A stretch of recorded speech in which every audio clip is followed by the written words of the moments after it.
हाय, मैं सीमा आप सबका स्वागत करती हूँ। कई बार ऐसा होता है ना कि लोग अपने आप को वो दिखाने की कोशिश करते हैं जो कि वो एक्चुअल में नहीं होते हैं और बाकी लोगों को देखकर बहुत बुरा लगता है।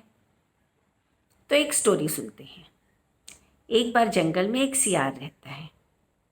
उसको चोट लग जाती है और वो शिकार करने में असमर्थ हो जाता है। बहुत कोशिश करता है, कुछ नहीं मिलता, तो भूखे मरते मरते आखिरकार भागता है, ढूंढता है और एक गांव में पहुंच जाता है।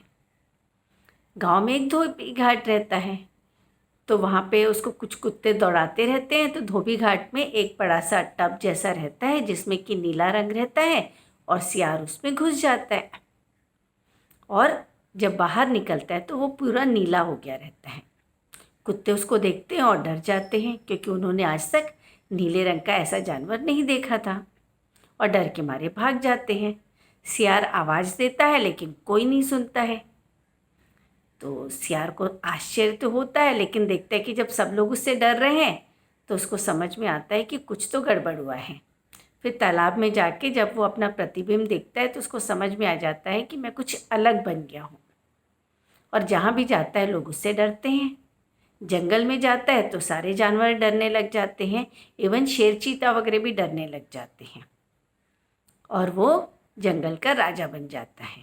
सबको बुलाकर बोलता है कि मेरे को भगवान ने भेजा है तुम लोगों का राजा बनाकर। और जानवरों ने तो कभी देखा नहीं था वैसा जानवर, नीले रंग का कुछ अजीब सा। तो सब डर जाते हैं और उसको राजा मान लेते हैं और उसकी सेवा करने में लग जाते हैं।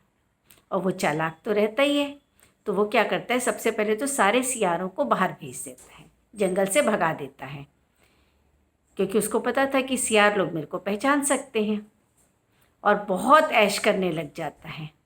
लेकिन फिर क्या होता है कि एक दिन रात को जब वो खा पी के आराम से सोया रहता है, चांदनी रात रहती है और बाजू के जंगल से सियारों की हुआ हुआ करके आवाज़ आती है और एकदम आदतन आखिरकार उसके मुंह से निकल ही जाता है। कोई कब तक फेक कर सकता है ना, तो उसके मुंह से आवाज़ निकल जाती है और वो पहचाना जाता है।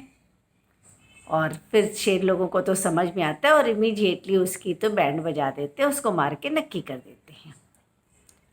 तो फेक होने से कोई फ़ायदा नहीं होता, शॉर्ट टर्म के लिए फ़ायदा ज़रूर होता है पर लॉन्ग टर्म के लिए नहीं हो पाता है।